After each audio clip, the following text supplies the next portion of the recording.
Assalamualaikum warahmatullahi wabarakatuh. Alhamdulillah. Berarti sebelum ada Indonesia, ada apa? Nusantara. Nusantara ini merdeka kan? Ya kan? Awas, ingat cara berpikirnya. Merdeka sebelum datang ini. Ya kan? Merdeka sebelum datang ini. Artinya apa? Nah, jadi sebelum datang Portugis, keadaan kita itu merdeka, nenek moyang kita tinggal di Nusantara. Pertanyaan pertama, baik, pelan-pelan. Nusantara itu terbentuk dari komunitas apa? Jangan salah, 90 lebih persen, ya 90% lebih itu Muslim.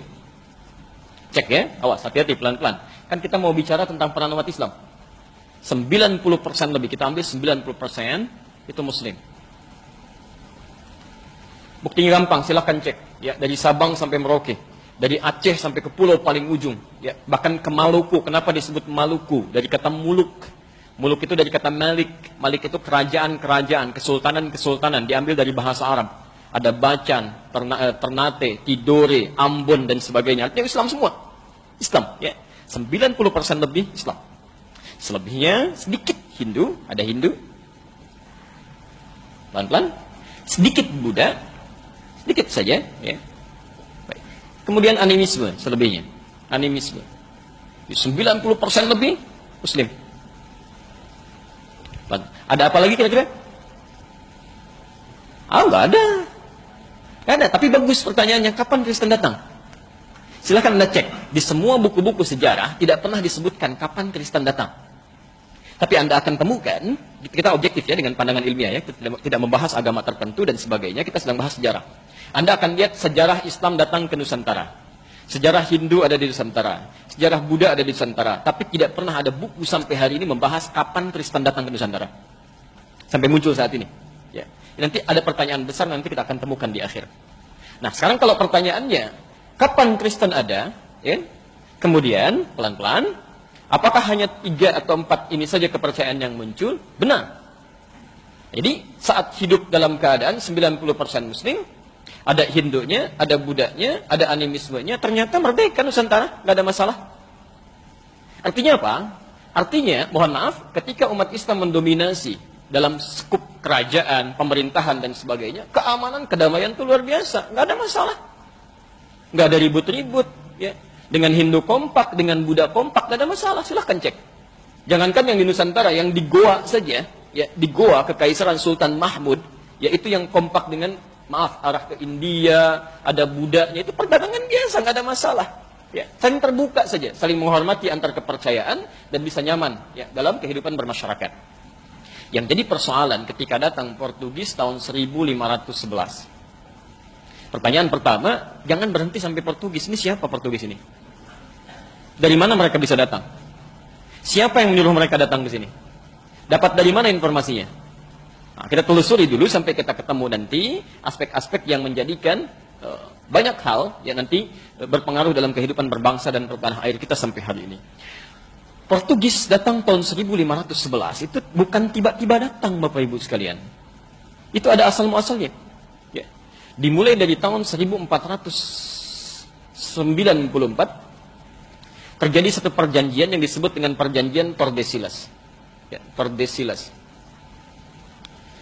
Apa perjanjian Tordesillas itu? Perjanjian Tordesillas ini perjanjian yang diprakarsai oleh seorang paus besar bernama Paus besar bernama Alexander ke-6. Ya. Setelah jatuhnya Granada dalam kekuasaan Muslim di Andalusia dengan bersatunya Raja Ferdinand dan Ratu Isabella. Keduanya bersatu, menaklukkan kerajaan Granada di akhirnya, singkatnya, habis Islam di Spanyol. Muslimnya maksudnya, ya. Habis Muslim di Spanyol. Jadi kalau ada waktu lagi lebih jauh, saya akan cerita bagaimana konversi agama berlaku pada saat itu, bagaimana orang-orang Islam telinganya dipotong, diinkuisisi, sampai darah itu naik sampai ke tinggi permukaan tertentu. Ya. Kita lihat, terus saya dulu ke sini. Setelah selesai, ya, kemudian Paus Alexander ini mengumpulkan kekuatan-kekuatan pada saat itu, ya, tentara salib. Kemudian diberikan dekret, dibuat perjanjian. Dikumpulkanlah 2 kerajaan besar yang punya jasa pada saat itu menaklukkan Granada. Ya. Satu kerajaan Portugal, kenal dengan Portugis. Ya, Ronaldo belum lahir saat itu. Kemudian Spanyol, Barcelona belum ada. Ya. Macam-macam dia, tapi nanti ada kaitan loh ya, ada kaitannya. Ini Portugis dengan Spanyol. Keduanya dari Katolik. Ya. Di perjanjian Tordesillas ini, ya, kemudian difatwakan oleh Alexander yang ke-6 supaya keduanya ini melakukan ekspansi ke wilayah muka bumi dengan membawa misi 3G. Awas, ini nyata ya. Maka dibagi bumi itu ke dalam dua bagian. Jadi oleh Paus Alexander ke-6, bumi dibagi kepada dua bagian. Ada bagian barat, diminta kepada Spanyol untuk melakukan ekspansi ke sini. Ya. Kemudian bagian timur dimintakan kepada Portugis untuk bisa mengekspansi. Misi mereka langsung diberikan oleh Paus Alexander VI disebut sebagai misi suci dengan misi 3G. Awas, ini 3G dulu sudah ada. Ya. Awas, hati-hati ya. Apa misinya? 3G yang dimaksudkan, satu, gold. Ya.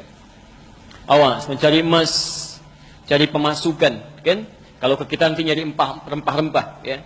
Ada emas, emas hitam, ada emas hijau yang teh, gitu kan? Ada kopi dan sebagainya, semua digali. Ini poinnya. Kedua, glory.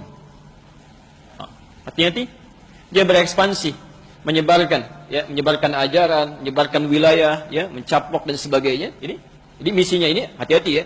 Yang ketiga gospel.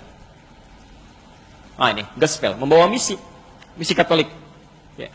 Ini pelan-pelan misi Katolik ini dibawa menyebar ke seluruh dunia dengan kesepakatan perjanjian Tordesillas oleh dua kerajaan ini.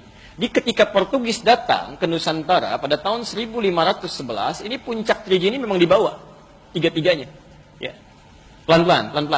Jadi ketika mereka datang 1511, asalnya nyasar dulu Pak. Nyasar dulu ya. Dia nggak langsung ketemu sampai ke Selat Malaka, tidak. Karena mereka belum tahu bagaimana cara bernavigasi, menemukan tempat yang paling tepat ya untuk koordinatnya. Ya, sampai minta bantuan nanti kepada seorang navigator muslim namanya Ahmad bin Majid. Ya.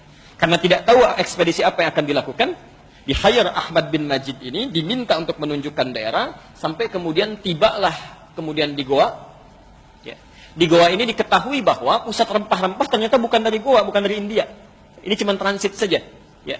Ternyata diketahui berasal dari Nusantara. Maka tahun 1511 di bawah pimpinan Alfonso de Albuquerque, dia datang kemudian mengekspansi dengan ratusan kapal datang ke sini. Ingat misi yang dibawa 3G ini. Karena bukan hanya mencari gold, kalau cuma cari gold juga dulu di Goa dengan Selat Malaka itu sudah pusat perniagaan. Nggak ada masalah. Nggak ada masalah. Tapi karena mereka membawa misi glory, misi ekspansi, ketika datang ke wilayah Goa, ini yang jadi persoalan. Ya. Semua ditodong senjata pada saat itu, kemudian tawarannya hanya dua. Kalau Anda tidak tunduk kepada kami akan perangi seluruhnya. Dimonopolilah kemudian perniagaan pada saat itu, terhenti jalur perdagangan ke India, sampai muncul banyak peperangan pada saat itu. Ya. Pelan-pelan. Dampaknya apa? Saya langsung ke Nusantara, datang mereka, membawa dua ini, karena niatnya tidak murni untuk berdagang, tapi juga ekspansi, maka sambutan yang diterima tidak menggembirakan. Ya. Sambutan yang diterima tidak menggembirakan. Padahal sebelumnya sudah ada kerajaan Hindu, kerajaan Buddha, berniaga biasa-biasa saja. Ya, sampai ada perwakilan-perwakilan dari agama lain. Tapi ketika ini datang, kenapa sambutan tidak menyenangkan? Bahkan dianggap sebagai penjajah tadi. Ya. Karena pertama, mohon maaf, mereka datang dengan sikap ini. Ya, arogansi untuk menjajah. Yang kedua, ada misi yang dibawa ini. Ya. Yang langsung bertentangan dengan 90% umat Islam yang hadir di dalamnya. Ya. Apa yang terjadi? Ini yang mau saya gambarkan. Ketika mereka datang pertama kali, itu langsung yang dilakukan diantaranya membangun pusat ibadah. Yang diberi nama dengan bahasa Portugis atau bahasa Latin dengan nama igreja. Igreja. Ya. Igreja. Nanti lisan orang lokal menyebut igreja, hilang i-nya menjadi gereja sampai sekarang. Jadi gereja itu asalnya bukan bahasa Indonesia. Ya, tapi dari bahasa Latin. Ya. Di mereka bangun pusat ini, kemudian mereka melakukan ekspansi, ya. Sehingga disebutlah pada saat itu penjajah, ya, dengan membawa kepercayaan yang berbeda. Nah, setiap kali mereka datang ke sini untuk beribadah, salah satunya, ya, itu 2 hari setelah umat Islam menunaikan ibadah setiap pekannya. Ya. Antum kalau pekanan ibadah dalam kepercayaan Islam, dalam agama kita, di hari apa? Jumat. 2 hari setelah hari Jumat hari apa? Tuh, sudah salah. Nggak ada hari Minggu. Nggak ada hari Minggu, ya, nggak ada. Dari dulu itu bahasanya nggak pernah ketemu Minggu, namanya Ahad. Ya. Kapan ketemu Minggu? Ketika orang-orang Portugis ini ingin ibadah ke gereja, kan dalam kepercayaan Katolik salah satunya, ketika akan menyembah Tuhannya tidak langsung kan, lewat perantara. Ya. Kalau kita mau mohon ampun kan langsung sama Allah istighfar ya. Dalam Katolik tidak. Mereka harus datang ke perwakilan, ke Bapa, melakukan penembusan dosa. Ngaku lewat situ baru oleh Bapa dimohonkan. Jadi nggak bisa langsung. Ya karena Bapa orang suci, yang ini kotor nggak bisa langsung kepada yang suci, nggak nyambung. Jadi harus lewat orang suci dulu. Ya, jelas ya? Walaupun Bapa ini kalau salah juga nyambungnya kemana belum jelas juga. Ya? Baik. Tapi poinnya, jadi ketika mereka akan menyembah, itu tidak langsung harus melewati orang suci. Orang suci pada saat itu yang dikenal bernama Santa Domingo. Santa Domingo. Santa Domingo. Ya. Jadi ketika mereka 2 hari setelah orang Islam pergi ke gereja, orang bertanya ini mau kemana? Ya. Itu mau ke Santa Domingo, nyembah Santa Domingo. Ya. Orang kita kan dari dulu sampai hari ini itu senang menyingkat-nyingkat kalimat. Ya. Coba perhatikan, Santa Domingo, Domingo, Domingo jadi minggu pada akhirnya. Ya kan? Domingo, Domingo, Domingo, Minggu. Dari sinilah muncul istilah hari Minggu. Sampai hari ini mereka mingguan itu ibadah. Ya. Awal mula datang mereka membawa satu agenda besar untuk melakukan pembelengguan atau penjajahan yang disebut sebagai penjajahan pertama. Tapi kenapa di buku sejarah itu selalu terhenti sampai terhenti sampai poin nomor 2 saja. Mencari rempah-rempah, melakukan penjajahan. Dan ini tidak pernah dibahas. Ya, karena itulah sampai hari ini di sekolah-sekolah tidak akan pernah diajarkan dari mana munculnya agama Kristen di Indonesia. Tidak akan pernah ada. Ya, karena memang muncul lewat penjajahan yang sebelumnya tidak ada sama sekali. Dan ini yang membuat kekacauan pada saat itu. Ya, dengan misi-misi yang datang. Ya, pelan-pelan kita tidak ingin menunjuk agama tertentu, tapi kita hanya membahas secara ilmiah. Jelas di sini? Oke, pelan-pelan.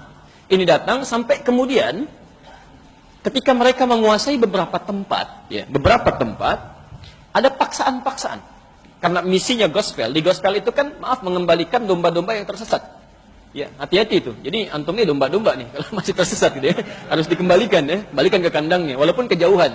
Jadi kalau dalam Anda lihat, saya punya koleksi Bible, saya punya koleksi juga, saya dari Barnabas saya punya di rumah ya, ada Barnabas dari Bible beberapa versi sampai ke kitabnya orang Yahudi. Anda akan lihat di kitab mereka aja diterangkan ya, agama Kristen itu yang sekarang disebut Kristen atau Nasrani itu hanya boleh disebarkan di sekitaran Palestina aja, nggak boleh keluar dari situ.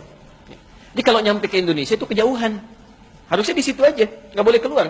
Ya karena yang harus diambil itu hanya diluruskan, kembalikan ke tempat-tempat di mana Nabi Isa alaihissalam itu dilahirkan, sekitaran itu aja, ya, Bethlehem dan sekitarnya. Ya.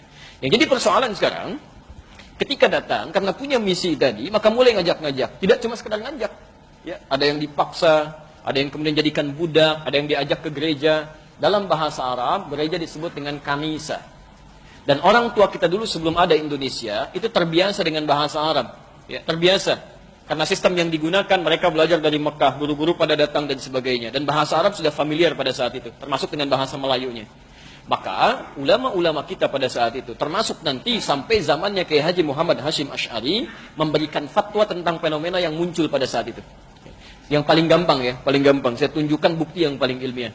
Kiai Haji Muhammad Hashim Asy'ari itu menulis 19 kitab. Beliau yang mendirikan Nahdlatul Ulama tanggal 31 Januari 1926. Menulis 19 kitab. Di kitab keduanya namanya Risalah Ahlus Sunnah wal Jamaah.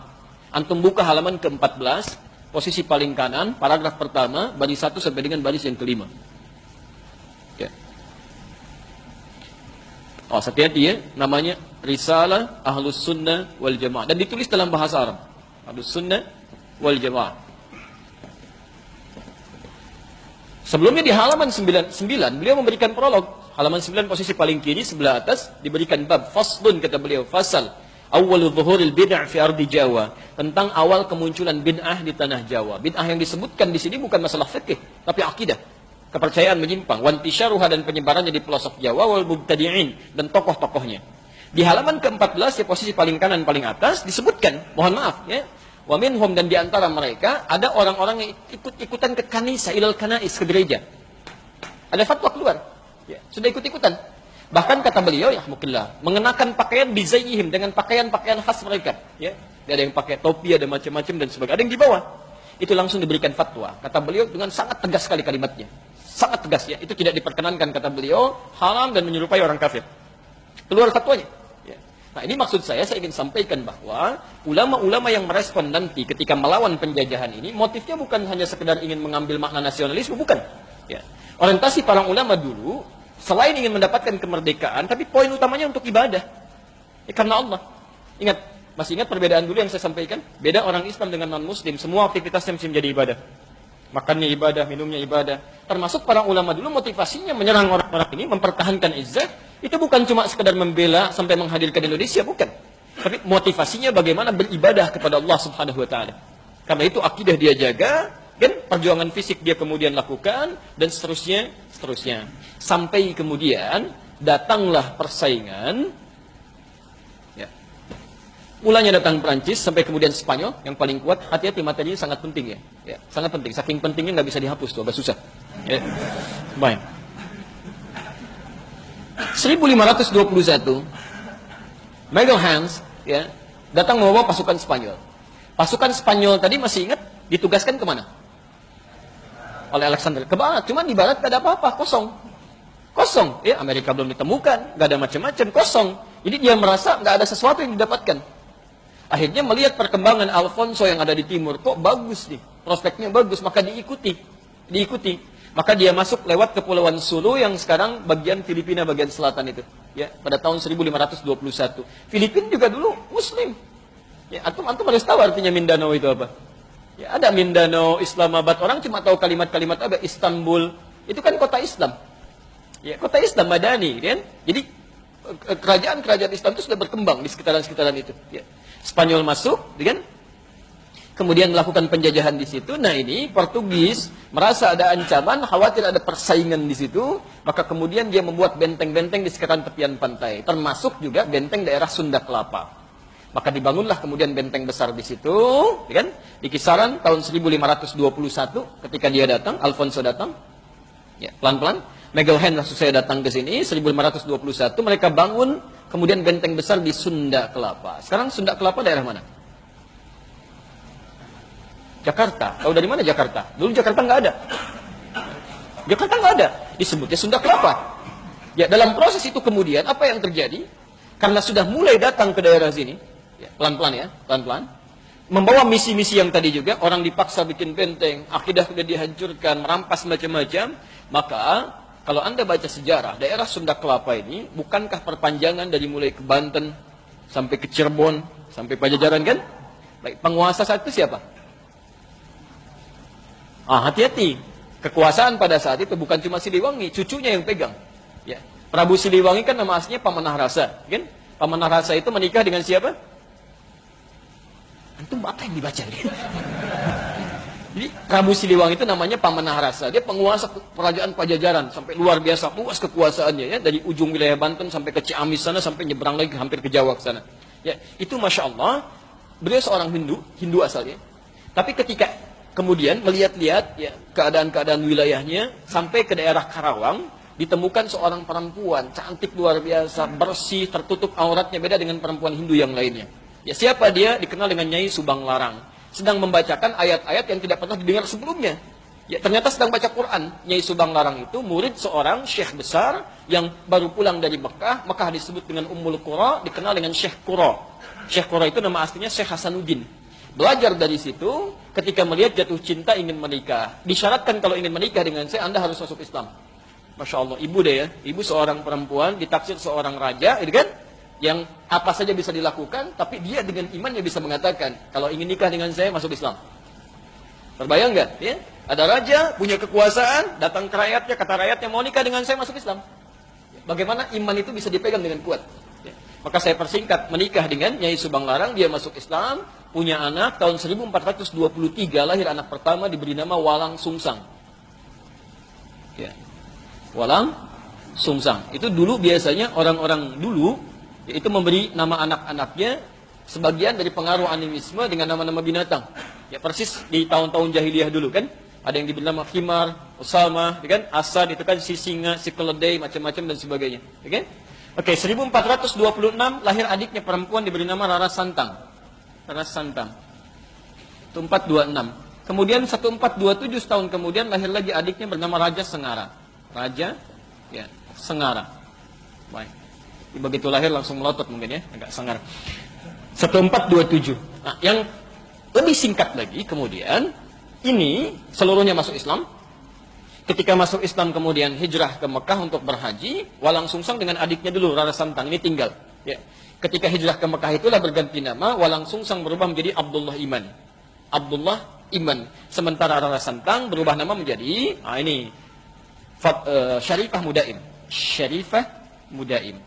Ini Syarifah, yang ini Abdullah Iman. Qadarullah ketika selesai menunaikan haji, saat akan berangkat berkemas pulang, bertemulah kemudian di perjalanan dengan seorang pemuda tampan berasal dari Mesir, namanya Syarif Abdullah. Syarif Abdullah ini siapa? Syarif Abdullah ini ternyata satu di antara dua anaknya, salah satu ulama besar yang sedang mendakwahkan Islam di Nusantara, dikenal dengan Wali Songo.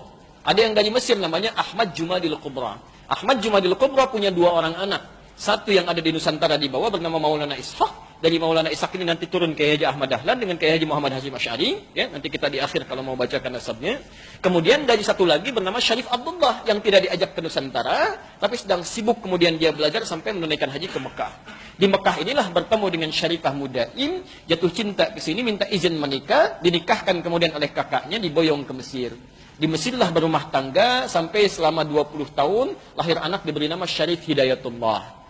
Dialah yang belajar nanti di Mesir, sampai ke Ibnu Athaillah As-Sakandari dan sebagainya. Ketika selesai itu pulang, ini Abdullah Iman pulang duluan, diberikan wilayah oleh Prabu Siliwangi dikenal dengan Pamanah Rasa, sampai singkatnya dikenal dengan Cirebon sekarang. Dulunya Lemah Wungkuk.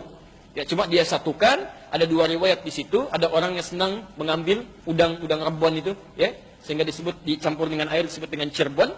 Ya, ada riwayat yang mengatakan dari Caruban. Caruban itu campuran, karena ketika datang ke Lemah Wungkuk ada etnis-etnis yang berbeda. Ada Arab, ada sebagian Cina, ada orang lokal. Ketika dicampurkan dari caruban, lisan orang kemudian berubah menjadi Cirebon. Ya, dan itu kemudian yang dikelola oleh Abdullah Iman.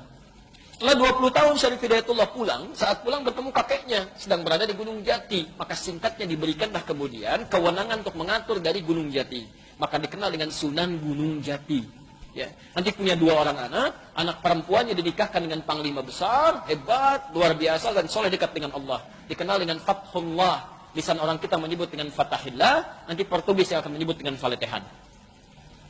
Sunan Gunung Jati inilah kemudian yang mengontrol wilayah-wilayah, menyatukan dengan Banten, yang saat itu dipegang oleh Hasanuddin, bagian dari keluarganya juga. Ya? Nah, ketika melihat Portugis masuk ke sini, sudah mulai mengacau, termasuk ke akidah dan sebagainya, maka diutuslah Fathullah atau Fatahillah, atau yang disebut dengan Faletehan, untuk bisa mengimbangi, bahkan bisa menghancurkan dan melepaskan Sunda Kelapa dari jajahan Portugis. Singkatnya pada tanggal 22 Ramadan 933 Hijrah, bertepatan dengan 22 Juni 1527, 25 Juni atau 22 Ramadan. Ya, Ramadan 933 Hijrah. Dengan izin Allah Subhanahu wa taala ini ditaklukkan. Anda harus ingat sebelum berangkat itu Masya Allah mereka kaidah-kaidah jihad. Berwudu dulu, kan? Kemudian sholat, memohon kebaikan pada Allah Subhanahu wa taala, membersihkan niat. Dengan izin Allah ditaklukkanlah ini. Ketika ini selesai, ditaklukkan, selesai singkatnya Portugis kalah, maka mereka mulai berpikir, apa yang akan kita namakan dengan nama kota ini? Maka setelah mereka merenungkan, tidak mungkin ini terjadi kecuali karena izin Allah Subhanahu wa taala. Dalam Islam tidak ada penyerangan. Ya, tidak ada penyerangan, tidak ada tembak lukai orang, tidak, hanya bertahan dalam kebaikan. Karena itu Islam tidak pernah mengenal ekspansi, tapi disebut dengan Fathu Makkah, pembukaan kota Makkah. Kita harus buka Sunda Kelapa ini karena ini daerah kita dijajah oleh orang. Kita harus buka lagi. Ya, maka di Quran ada surah Al-Fatah, surah ke-48, terinspirasi dari situ ayat pertamanya Inna fatahna laka fatham mubina. Terenungkan dari sini tidak mungkin kalau dengan izin Allah kita mendapati fathah ini. Maka diberi namalah kemudian nama Sunda Kelapa ini dengan Fatham Mubina. Fatham Mubina itu kemenangan yang sangat luas, ya. Dalam bahasa lokal disebut dengan Jayakarta. Jadi Jayakarta itu bahasa Quran. Jayakarta. Yang kemudian akan disingkat menjadi Jakarta.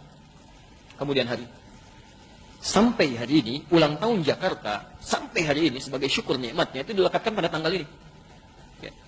Jadi sebetulnya bukan, maaf ya, dari kemerdekaan atau disebut sekarang ulang tahun Jakarta, itu hakikatnya sebetulnya pembebasan Sunda Kelapa yang menjadi Jayakarta dengan izin Allah Subhanahu wa taala, bukan cuma pembebasan dari penjajah, bukan. Ya, ada pembebasan dari akidah, dari macam-macam dan sebagainya. Karena itu orang-orang yang paham sejarah, para kiai, para ulama dan sebagainya, mereka Masya Allah sangat nangis gitu ya. Kalau kemudian Jakarta ada sesuatu yang terjadi yang tidak dikehendaki. Ya, ada persoalan-persoalan akidah dan sebagainya dan sebagainya. Itu turunan yang lain. Saya tidak mau bicara lebih jauh ya. Baik. Nah, saya mau turunkan ke sini pelan-pelan. Cuma apa yang terjadi ketika Portugis mulai melemah, datanglah Belanda. Ya, Belanda ini asalnya Bapak Ibu sekalian, itu kecil Pak Bu, nggak kuat. Dia itu Protestan, ya, Protestan. Jadi kalau Portugis itu Katolik, ya, kemudian Spanyol Katolik, Prancis Katolik, kalau Belanda itu Protestan. Asalnya Belanda ini cuma punya tugas untuk menyalurkan rempah-rempah yang telah didapatkan oleh Portugis untuk disalurkan ke Eropa bagian utara.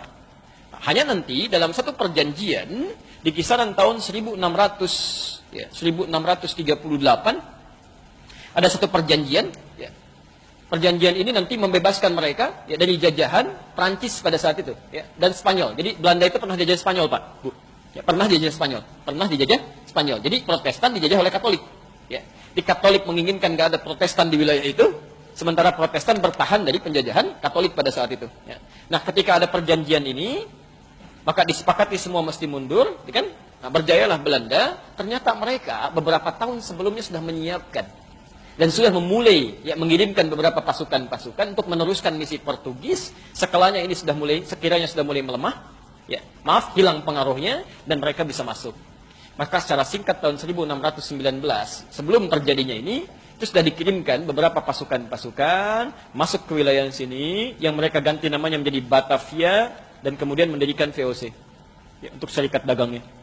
Nah, dimulai dari situlah kemudian Belanda datang tapi tidak menghilangkan misi 3G-nya. Yang mau saya sampaikan saya dengan cepat. Nah, ternyata di sini yang pertama kali menyikapi itu bukan kepercayaan agama lain. Orang Islam, Pak. Bu. Muslim.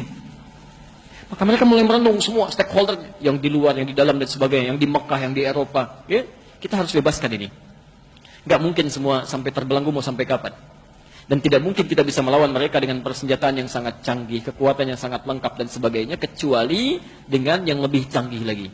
Dengan yang lebih hebat lagi. Tidak ada selain Allah Subhanahu wa taala. Maka mereka mulai mengeluarkan sirah-sirah Nabi sallallahu alaihi wasallam, bagaimana perjuangan-perjuangan Nabi dan seterusnya. Saya dengan cepat karena waktu kita hanya tinggal 5 menit lagi. Ya, mohon maaf kalau ada gambaran lebih cepat tadi ya. Kemudian dibentuklah gerakan-gerakan yang sangat sistematis luar biasa. Maka kita mulai. Pertama, daerah sekitaran Jakarta, Tanah Abang, tetangga antum tuh, ya. Maka para sayyid pada saat itu, ya, tokoh-tokoh Arab dikenal dengan sayyid. Ada yang bernama Sayyid Al-Fakhir Abdurrahman bin Al-Mashhur. Ada yang bernama Syahid Muhammad bin Abdullah bin Shihab. Ada yang bernama Syahid bin Ahmad bin Shihab. Mendirikan satu perkumpulan untuk meningkatkan kualitas pendidikan pribumi pada saat itu. Khususnya yang Islam. Khususnya yang Islam. Karena paham ini penjajahan nih. Ini orang mau membelenggu kita. Ya. Maka diberi nama dengan Jami'atul Khair. Jami'atul Khair. Didirikan 13 Jumadal Ula. 13 Jumadal Ula. Ya, bulan yang kelima. Tahun 1333 Hijrah. 1223 maaf. 1223. Ya, atau di tanggal 27 Juli. Ya, tahun 1905. Masehi. Ya. Jami'atul Khair. Maka didirikan. Ya, di bawah guru-guru. Ya, termasuk dari luar. Sampai kemudian Alhamdulillah didapatkan seorang guru besar bernama Syekh Ahmad Syurkati. Ya. Syekh Ahmad Syurkati ini seorang guru besar, seorang tokoh, belajar sedang di Mekah tahun 1911. Ini orang Sudan. Orang Sudan. Di-hire, mau datang ke Nusantara mengajar anak-anak kita. Di antara yang diajar itu nanti ada Kiai Haji Ahmad Dahlan. Ada tokoh-tokoh yang lainnya dan sebagainya. Syurkati dari bahasa Sudan. Syur artinya kitab, kati artinya banyak. Yang punya banyak penguasaan kitab. Termasuk ayahandanya banyak menguasai kitab. Ya. Maka itulah yang mulai mendidik ya, bagaimana caranya nanti muncul tokoh-tokoh di masa depan yang akan belajar dengan tingkat intelektualitas paling tinggi. Belanda yang merasakan ini ada tantangan di sini, ini berbahaya ini kalau dibiarkan. Ya, tapi tidak mungkin dihancurkan seketika. Kenapa? Karena pengaruhnya luas. Ya. Pengaruhnya banyak sekali. Maka yang paling gampang adalah dibuat saingan supaya dipecah ini. Dibangunlah dari orang lokal, ditunjuk seseorang, ditokohkan dia, singkatnya bagaimana membuat ini padam. Maka dibuatlah persaingan di tanggal 20 Mei 1908. Maka dibuat satu nama baru, uniknya begini, ini Belanda ini sampai begini cara berpikirnya. Buat aja nama yang sama. supaya meningkatkan nasionalisme, ya, maksudnya kesuku-sukuan pada saat itu. Jamiatul Khair, ya, dalam bahasa lokal jamaah kebaikan, ya. Dalam bahasa Jawa disebut dengan Budi Utomo. Maka didirikanlah satu organisasi bernama Budi Utomo tahun 1908 dengan tokohnya bernama Dr. Sutomo yang sebetulnya bukan nama aslinya Dr. Subroto, kemudian berubah jadi Dr. Sutomo. Oke?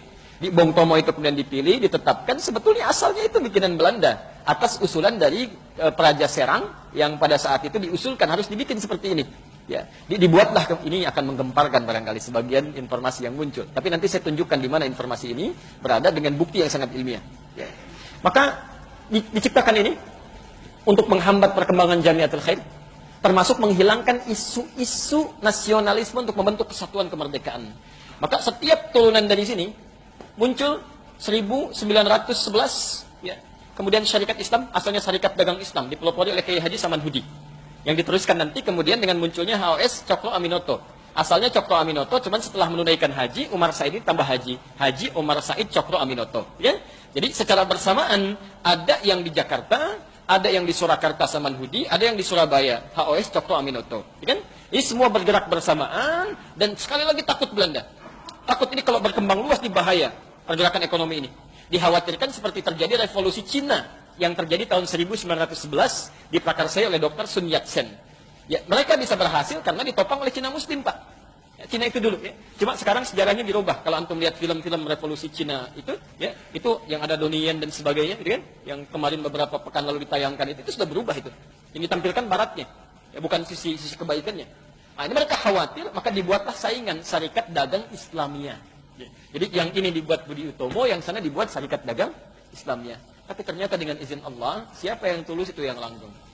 Ini langgeng, yang dua tadi hancur. Coba antum bisa nggak temukan sampai sekarang? Saya mohon maaf ya. Alumni dari sini, Jamiatul Khair, Kiai Haji Ahmad Dahlan, bisa mendirikan Muhammadiyah. Berapa sekolah yang telah beliau bangun? Sampai hari ini. Universitasnya, rumah sakitnya, segala ini didirikan dari sini. Sampai mendirikan Muhammadiyah itu pada tanggal berapa? 8 Zulhijjah 1330 Masehi, 18 November 1912, ya. 1330 Hijriah, 1912 Masehi. Baik, itu sampai sekarang ada. Tapi apakah saya mau tanya, antum pernah dengar nggak sampai sekarang sekolah Bung Tomo, Ormas, sampai nggak ada, karena itu bikinan.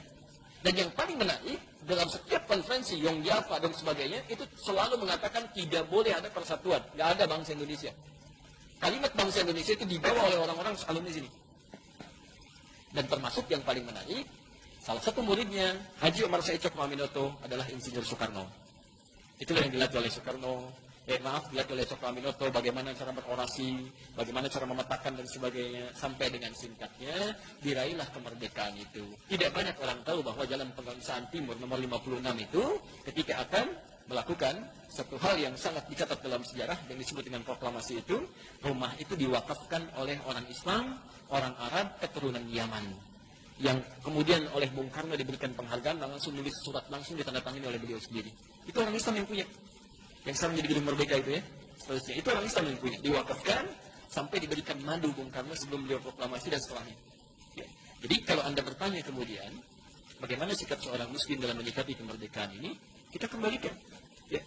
Bahwa merdeka itu kan tidak diraih, mohon maaf ya, bukan dengan perjuangan semata. Kalau berjuang banyak yang berjuang, tapi ketika mereka berjuang tidak dapat apa-apa. Mereka berjuang dengan kalimat tauhid. Saya mau tunjukkan cepat. Antum pernah lihat nggak? Pernah dengar? Ketika Insinyur Soekarno, Bung Hatta dan sebagainya ditahan oleh Belanda di sana Yogyakarta, kemudian dibuang sampai ke Bangka. Siapa yang berjuang? Yang beliau siapa? Jenderal Besar Sudirman. Siapa itu Jenderal Besar Sudirman? Hati-hati jangan keliru, itu seorang guru. Guru yang disiapkan oleh siapa? Keduanya Ahmad Dahlan. Itu guru sekolah, Pak. Ya angkat tanya, Masya Allah, angkat senjata, gerilya dengan nama Allah. Dalam keadaan ditanduknya separuh paru-parunya, kemudian berjuang. Didapatkan sebuah kemenangan dan luar biasa. Pada akhirnya diproklamasikan, jadilah Indonesia. Kemudian dirumuskan sampai ketemu Pancasila. Pancasila itu yang merumuskan 5 orang. Siapa yang 5 orang ini? Semuanya orang Islam. Semuanya orang Islam. Silakan, dari mulai bapaknya Gus Dur, ya, kayak Haji Wahid Hashim. Kemudian nanti ada Ki Bagus Hadikusumo, ada Mr. Kasman Singo Dimeju. Semuanya orang Islam. Sampai disebutkan dari situ sila pertamanya apa? ketuhanan yang Maha Esa, dan tidak ada tafsir lain dari ketuhanan yang Maha Esa kecuali kepada Allah Subhanahu wa taala. Jadi intinya seperti orang-orang dulu mendapatkan kemerdekaan dengan kalimat tauhid, dengan kalimat Allahu Akbar, mereka tingkatkan ibadahnya, salatnya, puasanya, macam-macamnya, maka seharusnya kita dalam mengisi makna kemerdekaan ini khusus bagi seorang muslim adalah dengan meningkatkan ketakwaan dan ibadahnya kepada Allah Subhanahu wa taala. Barangkali itu yang ditunggu oleh Allah supaya orang Islam ini di Indonesia banyak-banyak tobat, banyak ibadah dengan baik, memperbaiki semua kehidupannya, dan insya Allah akan diturunkan keberkahan dan solusi-solusi oleh Allah Subhanahu wa taala dari kesulitan yang menimpa kita sampai saat ini. Itulah, dan tidak cukup dengan amin, karena kita harus mulai bagaimana kita bisa meningkatkan semuanya itu. Ya. Apa yang saya sampaikan, saya kasih satu buku saja, namanya Api Sejarah, ya, karangan Profesor Ahmad Bancur Surya Negara. Ya, ada 586 halaman, yang jilid pertamanya warna hitam. Keterangan saya tentang Portugis dan seterusnya itu ada di halaman 156 sampai halaman 160. Keterangan tentang Ahmad Sukarti sampai dengan Syarikat Dagang Islam ada di halaman 347 sampai dengan 350-nya. Silakan Anda baca, termasuk buku-buku yang lainnya yang bisa mendukung itu. Ya. Sekali lagi kajian kita tidak untuk mengangkat hal-hal tertentu yang dijadikan isu-isu yang tidak berkembang baik, tapi hanya untuk menyadarkan bahwa kita punya peran penting dalam membentuk kebangsaan ini. Jadi jangan sampai sudah merdeka justru Islamnya jauh dari kebaikan-kebaikan. Isinya kotor, banyak terima ajaran yang tidak tepat, kan? Mohon maaf, bendera merah putih dijahit oleh siapa? Salah antum. Fatimah namanya. Namanya Fatimah. Berarti seorang ulama besar di Bengkulu, anak seorang tokoh Muhammadiyah. Termasuk isinya Pak Karno pertama kali, Otari. Otari itu anaknya Waco Keraminoto. Isi pertama Bung Karno. Jadi Masya Allah itu dijahit dengan penuh ketakwaan, jahit dengan penuh niat yang tulus, sampai merah putih itu gambaran dari keislaman juga. Satu bendera yang dikobarkan selain warna hijau. Ya, jadi sesungguhnya semuanya itu muslim. Jadi tidak tepat kalau kemudian, mohon maaf ini bahasa kami yang harus sampaikan secara tulus supaya kita benar-benar merenunginya. Tidak tepat bendera yang dijahit dengan penuh keimanan, ketakwaan, dikorbankan dengan darah para syuhada, kemudian tiba-tiba diarak dengan kereta yang dihadirkan dengan melalui proses kemusyrikan. Kemusyrikan itu luar biasa. Ya, itu sesuatu yang salah, kan? Silakan Anda mau arak dari Monas, mau arak dari Merauke, mau arak dari Banten dan sebagainya, tapi tolong jangan sertakan hal-hal tertentu yang tidak terkait dengan, maaf, kemurnian akidah-akidah yang telah dibangun susah payah sejak dulu. Ya, jadi maksud saya, mari kita doakan para pemimpin-pemimpin kita, para ulama-ulama kita, sehingga bisa istiqamah dalam kebaikan-kebaikan itu. Ya. Saya kira itu materi kita hari ini. Ya, mudah-mudahan ini sudah lewat 5 menit. Ya, ada hal yang didapatkan. Saya tutup dengan janji saya tadi menyampaikan nasab Kiai Haji Muhammad Hashim Asy'ari bin Abdul Wahid bin Abdul Halim. Abdul Halim nama asli Panggalan Bendawa, rahmatullah, dikenal dengan Sultan Hadiwijaya. Nama lainnya Joko Tingkir bin Abdul Rahman bin Abdul Fattah bin Abdul Aziz bin Raden Ainul Yakin. Raden Ainul Yakin itu dikenal dengan Maulana Ishaq. Di Maulana Ishaq inilah bertemu nasabnya dengan Kiai Haji Ahmad Dahlan yang nama aslinya Muhammad Darwish. Ya, kemudian beliau bersaudara dengan Muhammad Hashim Asy'ari, belajar ke Kiai Haji Soleh Darat di Semarang. Dilihat sebagai dua murid yang sangat brilian, mudah memahami persoalan, langsung dikirim ke Mekah, belajar pada Syekh Ahmad Khatib. Ya, konon ada yang menyebutnya dari Minangkabau, disebut Al-Minangkabawi. Konon ada yang menyebutnya dari Sambas, dikenal dengan As-Sambasi. Ketika pulang diganti namanya Muhammad Darwish menjadi Ahmad Dahlan. Bin Kiai Haji Abu Bakar, bin Kiai Haji Ilyas, bin Kiai Sulaiman, bin Kiai Murtado, bin Demang Jurang Juru Kapindo, bin Demang Jurang Juru Sapisan, bin Kiai Gerbak, bin Maulana Ishaq.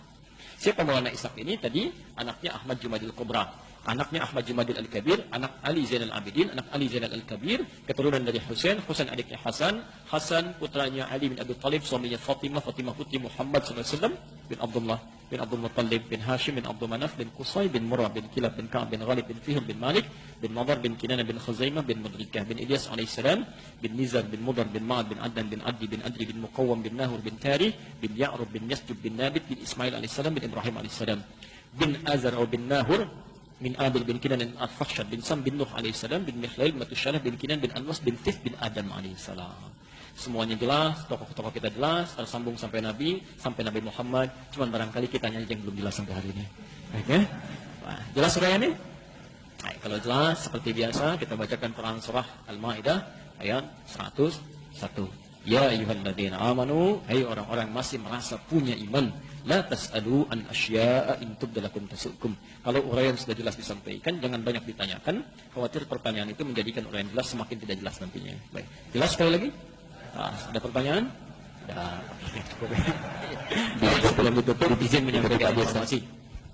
Maaf, nanti sore kita ada siaran live ya di Akhir TV. Akhir TV itu media yang kami bangun sekarang ya untuk bisa lebih menjembatani materi-materi tersebar luas ya. Itu juga insya Allah beberapa negara sudah bergabung. Nanti antum silahkan bisa akses via Android, bisa langsung ya akhir.tv ya, akhir pakai KH ya .tv ya. Nanti kita live dari Bekasi untuk hari ini ya, ba'da maghrib sampai ba'da isya.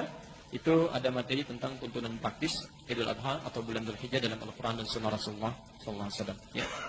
Kami kira yang disampaikan, semoga Allah memberikan kemuliaan pada kita, dan semoga Allah Subhanahu Wa Taala memberikan perubahan-perubahan pada bangsa ini pada hal yang lebih baik dan lebih baik. Subhanakallahumma bihamdika asyhadu an la ilaha illa anta astaghfiruka wa atubu ilaik. Wa akhiru da'wana alhamdulillahirabbil alamin wal 'afwu minkum. Assalamualaikum warahmatullahi wabarakatuh.